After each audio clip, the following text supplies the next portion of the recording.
According to Dr. Nnamdi Azikiwe, when two incompatible meets, they can coexist if only they learn to agree and agree to disagree. Nigeria, a federation in need of federalism. Late General Johnson Thomas Umunnakwe Aguiyi Ronsin was killed for unifying Nigeria under a single administration. But almost 60 years after his death, those who condemned the unification of the administration of the country under one command and control and telling us that Nigerians' unity is non-negotiable. What an irony. And that's why every 4 years, our parliamentarians will come up with a jamboree called constitutional amendment to distract the everyday people from the real issue of our over-bloated unitary system of government cloaked in a garb of federal government, where almost everything about the administration of the country is micromanaged from the center and operated like a local government area as every state goes to Abuja to collect for the bottle allocation.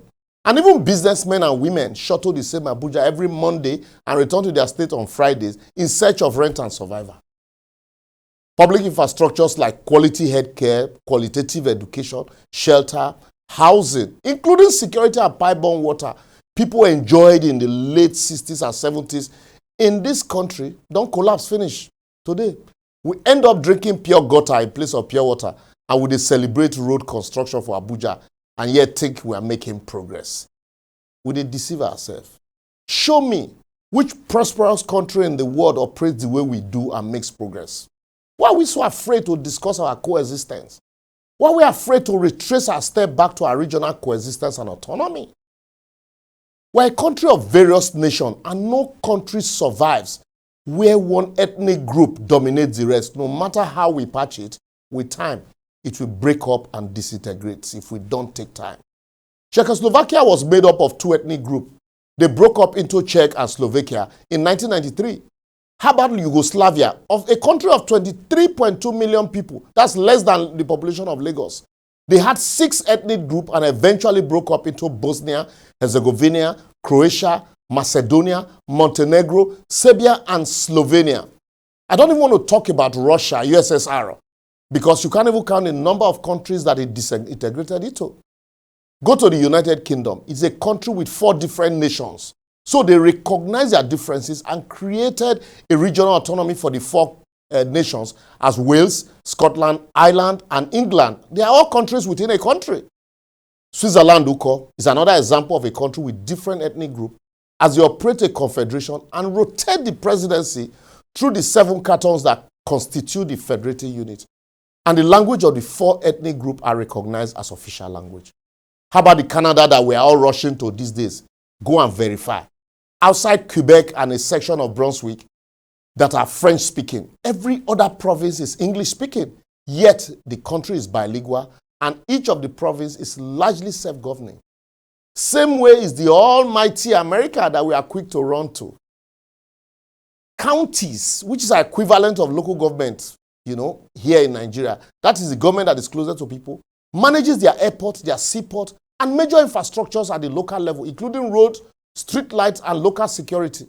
And they are largely independent of the state and federal government that oversees the territorial integrity, border control, and national security and policy framework. How many times do they see these countries, they amend constitution?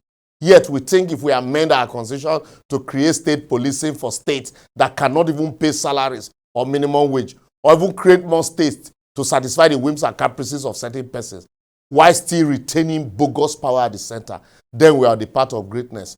We'll continue to deceive ourselves. Despite all our constitutional amendments, Obasanjo's presidency could not fix the road to Ota. Yar'Adua's presidency, despite being brief, could not reduce almajiris in Katsina, not to talk of the entire north. Goodluck Jonathan's presidency couldn't even fix the road to Otuoke's village, not to talk of the southeast, east-west road, or the perennial flooding in Bayelsa.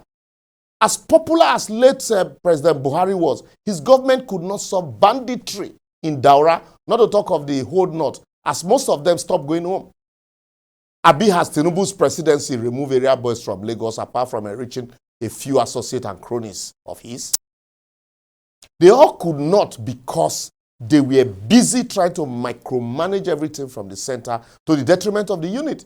So you see, our problem is not this chop-by-chop presidency, but fiscal federalism. Otherwise, we are just postponing the evil days. So I will therefore advocate a federation being a union where federating units have a greater degree of autonomy and control over their resources and affairs, with the federal government playing a less dominant role, until we go back to the 1963 Constitution and allows the geopolitical federating nations that make up the country to have a greater degree of autonomy and control over their resources and affairs, where each region can tap into their inherent potentials and resources. These resources are abundantly distributed across the length and breadth of the country to create development in these regions and enhance competition among the various nations. Or in the alternative, allow people to negotiate the unity of Nigeria, where we can all sit down and agree to disagree through a genuine referendum and decide whether we all want to remain in this entity called Nigeria. And if so, also determine how we want to be governed. If we like, make we amend this constitution 1,000,000 times over, or create states to the extent of making my little village Anegbete a state.